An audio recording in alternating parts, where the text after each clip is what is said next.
I'm just so sick to my stomach right now. Next to Fletcher Cox. Well, it's him Fletcher and Jordan Cox. Davis for like the next 5 years. That is just. Don't y'all just have N'Kobe Dean?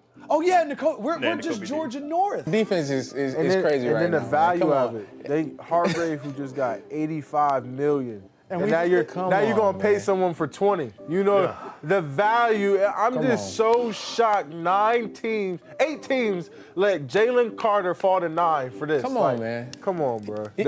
Just come on over. Just How come we on talking over. for I don't sure? think How nobody we has talking? a number.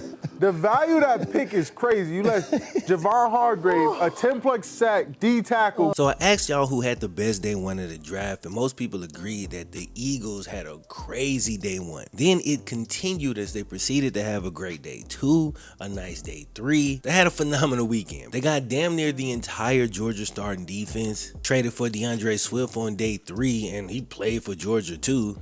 Like, they go to the Super Bowl and come back with all these picks and reload an already loaded roster, bro. I'm getting real Madden franchise vibes going on with the Eagles. And the whole division got better, but it's going to be hard to get through Philly. The Lions started off weird by taking Gibbs at pick 12, when most people had him slotted late first or early second. I love him as a player, though. Hell, I wanted the Bengals to get him. And they rounded out the rest of their draft by the end of the weekend. I already said they got Gibbs, who I liked, and I also would have loved Sam Laporta in the second round. But they had 2 first, so they get Jack Campbell with pick 18, get a top 3 receiving tight end in a really good tight end draft, and then in addition to that, they snatched Brian Branch. More on him in a second, but I gotta say, I love the Hendon Hooker pickup. It would obviously be even more of a home run if he was younger, but he's still young enough he'll come in and sit behind Goff. But getting the QB with some great upside in the room is of course great. So early on, I feel like they could have spent the picks a little more efficiently, but I love their draft, and they knew they had so many picks. They took the home run swing with pick 1. And because they were able to trade DeAndre Swift for a future 4th round pick, I feel like they came out of this draft looking pretty damn good. I said the last couple of years that I like what they was building, and they continue to build, so I'm messing with the Lions. And going back to Brian Branch, I gotta acknowledge this moment. Sometimes the draft tries to manufacture these stories or find the darkest thing that the player's ever gone through and use that to market said player. Sometimes it lands and a lot of times it doesn't, but you got a lot of time to fill on TV, so I get it. But with all that said, nothing beats an organic moment that plays out in real time right in front of our eyes. Of all the prospects who was in the green room on day 1 but didn't get drafted, this man was the only person to show back up to the green room on day 2. Bro, that takes some heart to be the only one in that lonely ass green room, and he stood there like a G in the face of adversity. Even his mean ass crowd who literally booed themselves at one point. Thank you, Kansas City, for your hospitality. You have done it so well. Thank you very much. You're booing yourself? Come on. Took the time to show this man some love for sticking it out. I really like what the Lions did, man. I thought they had a great weekend. So y'all know they say everything is bigger in Texas, and apparently that includes the draft day swings as well. The Texans, staying true to their motto, swung big, man. They swung for the fences, and for them, this could be the draft that changes everything. This year between Philly and the Texans, the first round felt like an online franchise mode just due to the aggressiveness, the risk, and the potential rewards. It's just teams going for it and employing different strategies all across the league, and it's fun, bro. It really is, real talk. They get their franchise quarterback, potentially a generational defensive cornerstone, in back-to-back picks. Thanks to aggressive trades, they picked twice before 31 other teams even picked once. I like the receiver they got out of Houston as well. Obviously, they would have gotten a real good look at him, gotten to talk to the coaches due to proximity. And they got even more points with me for having Brian Cushing draft a dude named Juice. Shout out to Brian Cushing, but I thought that was kind of funny. But I like the Texans roster, and I love where it's headed. I've seen a few people in the mainstream media completely write them off, but as a Bengals fan, I know how it is to be clearly building towards something, but everybody act like they don't see it. Until you have that breakout year and they say, oh my God, this whole thing just came out of nowhere. A lot of people just can't recognize those initial steps, but with the Texans, you can see it if you watched them any last year. Now they got a young, energized coach. They got Mechie coming back. They got Petrie and Stingley in that secondary. Don't forget this. If CJ Stroud does turn out to be the dude, this team will continue to take steps toward turning that thing around. Like, I don't know how many games they're going to win this year coming up, but I think at the very least, they'll be in that fun to watch stage. And when you get there with young players in a bunch of key spots, the next stage after that, you guessed it, breakout season. The Ravens. The Baltimore Ravens, man. All right, real quick, man, before we jump in, a quick word from today's sponsor, Aura. Anybody who's really willing to just spend the time searching can find anything they want to on the internet. That includes your legal name, your home address, or your phone number. And that goes for you and your relatives. I found my own info in places it shouldn't have been, but Aura made it easy to get it cleaned up. They identify data brokers who are exposing your information, and they automatically submit opt-out requests on your behalf. So you can get off telemarketing lists, get off of junk mail lists, helping to clean up your email and your call log. You can use my link, Aura.com/FlemLo, to see how much of your information is out there. Or you can click the link in the description of the video, or you can just scan the QR code that's on the screen. Now, they also have a VPN, a password manager, and real-time credit and identity theft monitoring. They help protect your devices from malware and even provide internet parental controls if you got a little one. That's almost every internet safety tool you ever need, all rolled into one when you sign up with Aura. So let Aura do the hard work of keeping you safe online. So sign up now and get a 2-week free trial with my link. You'll be shocked at how much they find during those couple of weeks. Just go to Aura.com/FlemLo to start your free trial. Again, it's also linked in the description, or you can scan the QR code. But thanks to Aura once again for sponsoring today's video. Without further ado, let's jump in.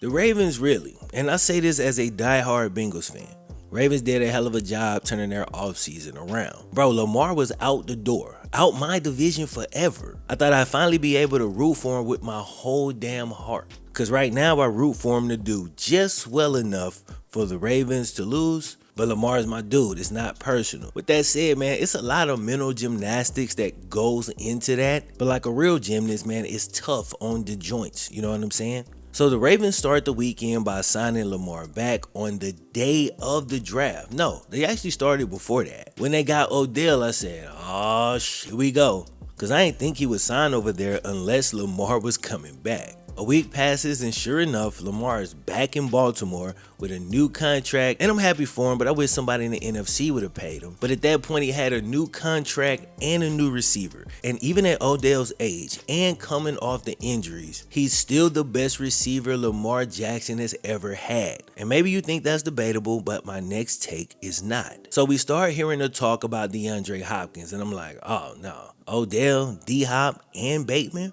I don't like the sound of this, but you know what I like even less? Zay Flowers just falling directly to them in the draft. Now they don't even need D-Hop, and they might even still get him, I don't know. But getting Lamar back and simultaneously getting him, and this is my undebatable take, simultaneously getting him easily the best wide receiving core he's ever had is a massive W. J.K. Dobbins should be healthy, Ronnie Stanley should be healthy, Lamar should be healthy, and that defense after they got Roquan actually became scary. When they had Wink Martindale, it was just a blitz-happy team. And after Joe Burrow's rookie year, they were never going to beat us again like that. The next 2 times they tried it, Burrow went for over 400, went for 500 one time. So they had to switch it up. And they did. And they switched it up fast and switched it well. But of course, this is a game of chess and we'll adjust accordingly. Objectively, bro, I just love what they did, but their quick return to form will just make it even sweeter when my Bengals win the division for the 3rd straight time. The Browns and the Steelers had good weekends as well, and I'll be honest, I'm a little bit of an AFC North fanboy. Like, I hate all these teams, but I also just respect them. I respect how we compete. A lot of divisions ain't like this. Hello, everybody. This is Alex Heisman, number 56 for the Pittsburgh Steelers. And Lamar Woodley, number 56. We gonna beat the Bengals. We gonna beat the Bengals. Sure, kid. Oh, and I almost forgot. AB announced he was signing with the Ravens. He was trolling, but I swear I saw it coming. The first time I saw Zay Flowers months ago, we was looking at receivers, the first thing I said was, he looks like AB. His running style, the way he cuts, even the way he catches the ball, it all just reminds me of prime Antonio Brown. I'm thinking AB saw the same thing and that could be why he posted this. But at the same time, who the hell knows what AB is actually thinking? Jumping over to the NFC, I got a confession to make, bro. Last year when the season started, I looked at a team like the Seahawks and said something stupid like, that team's gonna be trash. But we know the season they had, and we know Geno didn't write back. Kenneth Walker emerges and Willis was a dog. Then at the same time, you still got DK and Lockett, and the Seahawks ended up being a really solid team. Then this year, they double back and get the corner from Illinois. Now they're gonna pair him up with Willis. I'm like, okay, Pete Carroll, bro, I see what you're trying to do. Then they add JSN, who some thought was the best receiver in the class, but JSN is a dog and you add him to an already nice receiver room. They pick up a pass rusher and they get Charbonnet, another co-running back who remind me of Marshawn Lynch. So of course he goes to the Seahawks, and of course it just looks like they're trying to rebuild a Legion of Boom, and listen, I'm here for it. I like it all. I'm intrigued. Sign me up, because I'll be watching. One team I'm surprised I got on here is the Packers. They have their way of drafting, and I just don't like it. Except in 2019 when they passed on T. Higgins for Jordan Love, and he luckily fell to the Bengals. I did like that draft, but I also like this one. Now, they could have done me a big favor and drafted Zay Flowers. That way, he wouldn't have ended up in Baltimore. But they take a dude from Iowa, Packers type of pick, and I'm sure he'll be good, but that's not what caught my attention. Because they double back and get Luke Musgrave and Jaden Reed in the second round. Two prospects I liked for the Bengals. Then they come back and they steal Tucker Kraft, who was a tight end that I would have liked for my team in the third round. So if I liked every player before they got him, how can I not like the players after they get him, man? They give Jordan Love some more weapons on the inside because Christian Watson, is the deep ball guy. But now you got these tight ends and you've got a slot receiver, which gives Jordan Love a chance to be successful. I'm excited to see what he can finally do this year after sitting on the bench for multiple years behind A-Rod. Hey, let's see it. Now, I wanted to talk about the Tennessee Titans real quick. Bro, when Malik Willis got drafted by the Titans, I felt it was a bad fit. Like, I audibly groaned when the Titans picked him. Not because they're a bad organization, but they don't really have a history of developing young quarterbacks. They do have a history of giving up on quarterbacks pretty fast. I always thought the Vince Young situation could have went so much better, and he contributed, of course, to things not working out. But if he went to a more quarterback-friendly situation, I think his career maybe turns out differently. Now, it's weird because the Titans seem like a good spot for a quarterback. They're a run-heavy team who focuses on defense. You'd think this would give a quarterback all the room he needed, but they want you to play so safe and so carefully, it's hard for a young quarterback to grow. That's why it was the perfect spot for a quarterback like Tannehill, a quarterback who's had time to experiment and now knows what he is. They seem like a better fit for a QB who's basically a borderline backup, who has experience and is perfectly fine with simply managing the game. But those constraints are way too tight for a quarterback like Malik Willis to grow. At least that was my initial thoughts, and it seems like I might have been correct. With Mike Vrabel, who's a really good coach by all accounts, just called out Malik after the first preseason game, I knew right then that it probably wasn't going to work. Not because he called him out, but it was the reason he called him out. He called him out for running too much. He said something like, "We know he can run." I'm like, bruh, you're developing a dual threat QB. You want him to just not use his best asset, all while he learns how to be an NFL quarterback. We saw it with Josh Allen. We saw it with Lamar. You see it with Justin Fields. You gotta let them run. When you start scolding him in the media for using his best asset, you're playing mind games with your quarterback, bro. He's not a damn linebacker. But yeah, early on, I felt he was kind of set up for failure. Not to mention, Tannehill came out right after he was drafted saying it wasn't his job to help Malik Willis, and it just felt like he was drafted into a hostile situation. The whole thing was weird, and I'm assuming it was a call from upstairs that forced their hand on the Malik Willis pick. Seems like the coaches never wanted him there, and I hate it for the kid. He would have an uphill battle trying to develop, but the Titans might be worst case scenario because it already seemed like Vrabel didn't want him there. Tannehill didn't want him there. Now they bring in Levis. In the very next draft, you go bring in another guy, and it seems like they've already kind of given up on Malik. Now they say Malik will be the number 2 quarterback going into camp, and Levis will be 3, but come on, man, let's see how this plays out. I really hope I'm wrong, but I think Malik Willis was done before he ever got started in Tennessee. Now, maybe Malik isn't doing everything he's supposed to do. That's possible. But I think he would have had a better chance to be successful if he was drafted somewhere else. Now, as far as Will Levis, I don't know, man. He's one of those volatile prospects, and he's boom or bust, not unlike Malik Willis in that way. But I get a lot of Baker Mayfield and Johnny Manziel vibes. Sprinkle some Zach Wilson. Like, those are the vibes that I get. Now, check it out. He has probably more physical tools than all those dudes. So maybe that's enough to just make up the difference. Maybe he'll be good. Maybe he'll pull a Josh Allen and develop every year. That's definitely possible. But the underrated thing about Josh Allen, I feel his mental makeup is a lot stronger than Will Levis. Levis just seems like the guy who might see a little failure and that odd personality starts to show itself in negative ways. But I don't know. I'm intrigued, so I'll definitely be watching because I gotta know how this plays out. Can a dude put mayonnaise in his coffee and still become a franchise quarterback?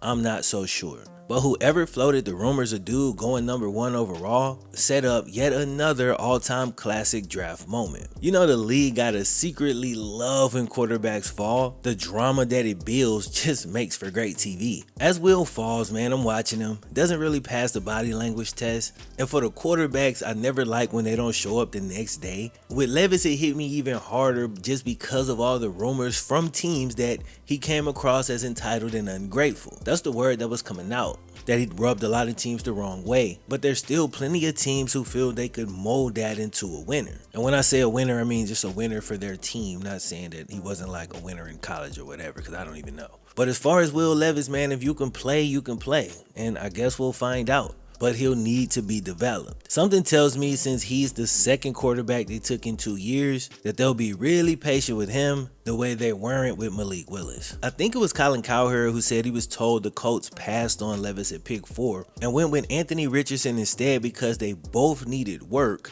but Richardson seemed more willing to address his flaws. He came across as more gracious, more humble, and more coachable. That's an interesting nugget, and I like this spot for Anthony Richardson, but the one thing that worries me is their owner, Jim Irsay. This man seems to be about as impulsive an owner as the league has ever seen. This man tweeted out this crazy ass tweet about drafting Will Levis after he already took Anthony Richardson. Here he jokes maybe about creating a Montana versus Steve Young locker room on purpose, bro. That's nuts. It just so happened, man, I just did a video on that very subject that y'all should 100% go watch after this. That was a situation where as Montana got older and he got injured, Steve Young was brought in as a security blanket. Turns out though, Montana would play another 4 years, win another 2 MVPs and another 2 Super Bowls. All the while, the coaching staff is trying to figure out a way to keep Steve Young because they felt that any day Montana would be done.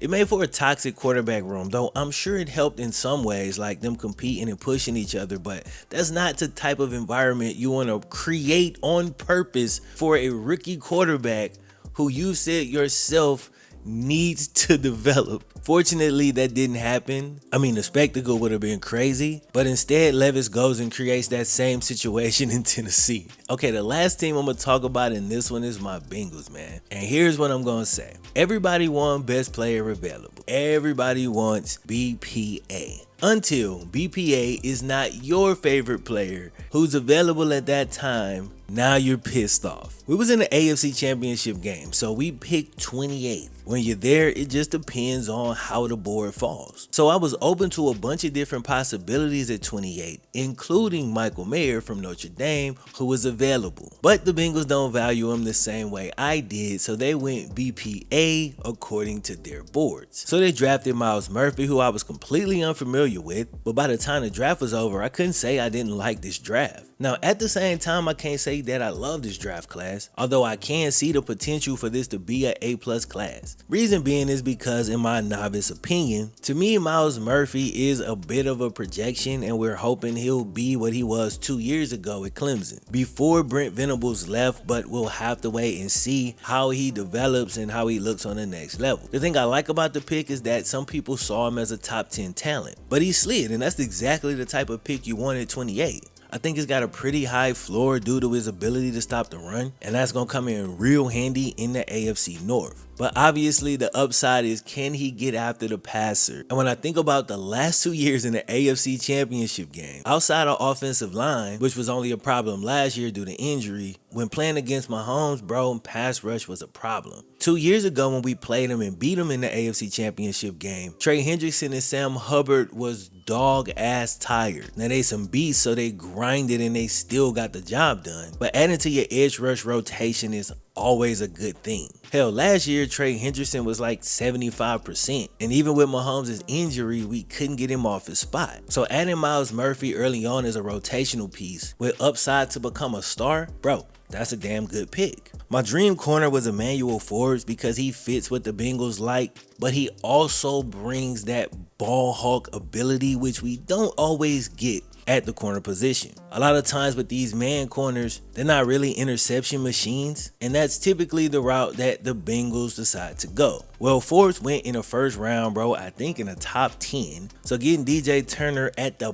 back of round 2, I like the pick, and it's a little different from what the Bengals normally do. We usually like bigger corners with just a bunch of traits. Tall, long arms with speed, and then we coach them up in our system. But DJ Turner is a smaller corner who don't necessarily fit that mold. He doesn't have the longest arms, but here's what he does have. He ran the fastest time at the combine this year. Dude put up a 4.2, and he plays with that speed. Like, you could clearly see it on the field. He's really smooth in coverage, and when he does bite, his makeup speed is good, though I am curious to see how he does against bigger receivers. Another plus with DJ Turner is that he played with Dax Hill, who we drafted last year in preparation for Jesse Bates leaving. Those two reunite, and I think that's always a good thing. Also, Dax seems kind of quiet, so getting his boy from college is good. So Turner's not really that ball hawk that I always wanted for the Bengals, but some people thought he was the best man corner in the draft, and I think he's good. I think he'll definitely fit our defense, so I'm happy with the pick. In the third round, we get Battle, a safety from Alabama, and I love the player, but I was really shocked we took him. Now again, we did lose Jesse Bates and Von Bell, and I'd be lying if I said Battle doesn't remind me of Von. But we drafted Dax Hill in the first round last year in preparation for that. Also, we drafted another safety in that exact draft,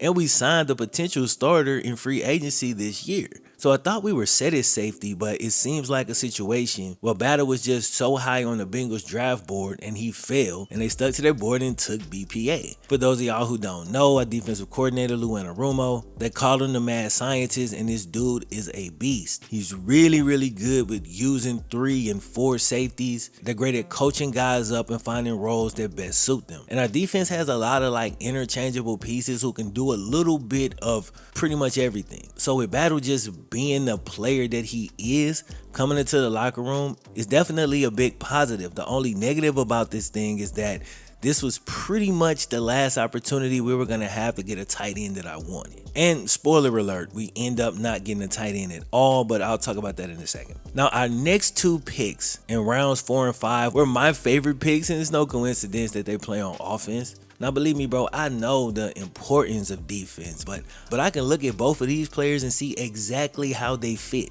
On defense, I gotta trust the mad scientist to do his thing. But on offense, I can see it and I know how we're gonna use him. Wide receiver Charlie Jones will be the day 1 return man, and I've been wanting a returner for years, and we finally got one. Had a punt return for a touchdown, had a kick return for a touchdown, and he ran a 4.43, so he's definitely got some juice. And to be real, before I even knew that dude was a returner, when I was watching his highlights, I already liked him. He looks like he could be the Tyler Boyd replacement in the future because TB is on the last year of his deal. And assuming that we're going to pay Burrow and Higgins and Chase, we're probably not going to be able to re-up with Boyd. But even this year, I could see Charlie getting some snaps when the big 3 are all active and playing. I can also see him winning that coveted 4th receiver spot, which means he could be the first backup for all 3 receiver positions. He played mostly on the outside in college, but he played a lot of slot too. And in the league, I think he'll be best at slot receiver, but again, running a 4-4, like dude can play on the outside, potentially even better than my boy Tyler Boyd. That opens things even more for Jamar to get off in the slot where he's a beast and he's unstoppable, and it just makes us harder to cover. Now Chase Brown at his peak for his rookie season with us, and I'll admit, like,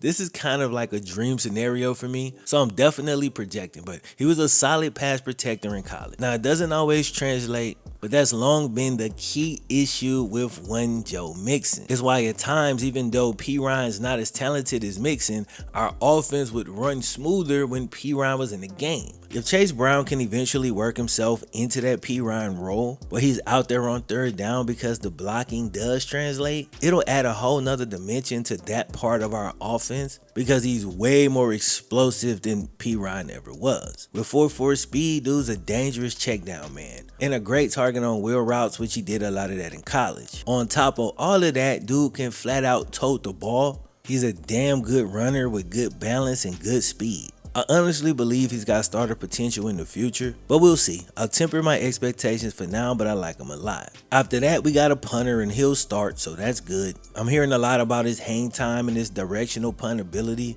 A lot of people scoff at these picks, which is kind of weird to me, because I don't know about y'all's team, but we've definitely lost games due to the punter. We've lost games due to a bad hold. Like, all this stuff matters. It matters to different degrees, but it absolutely matters. And when you're already a good team, getting better in these margins, that can be the difference between 1st and 2nd place. We took another project receiver who's got traits but looks raw. He'll come to the best receiving room in the league and develop behind the scenes. And a lot of people recognize the top end talent in our receiving room, but our developmental prowess I think is underrated. We do a good job of developing dudes like Trent Irwin, who popped up 2 years ago, but most people noticed him for the first time last year. We're talking a guy who no one wanted, who was able to just seamlessly step in for Jamar Chase for 3 games while Chase was hurt. After a short adjustment period, man, we didn't miss a beat. And if we can do the same thing with even more athletic dudes, them backups gonna be nice and that empty set is gonna be scary. So we go defense, defense, defense for the first 3 picks.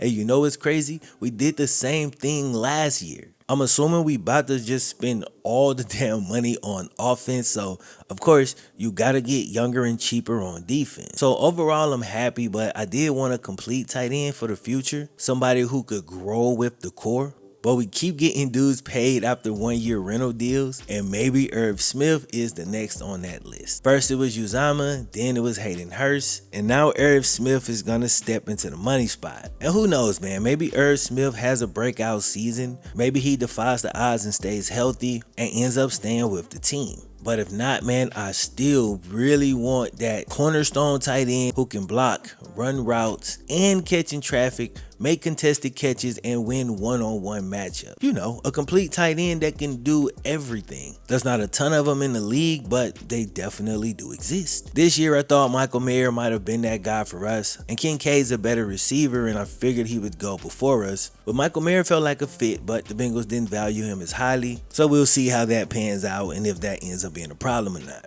But overall, man, the draft was a good time as always. What was y'all's favorite moments, and who had the best draft that I ain't mentioned? Also, what team had a sneaky good draft that a lot of people ain't talking about, but they will be when the season starts? Anyway, that's it for me, man. I'll catch y'all in the next one. Hope y'all enjoy it. Peace.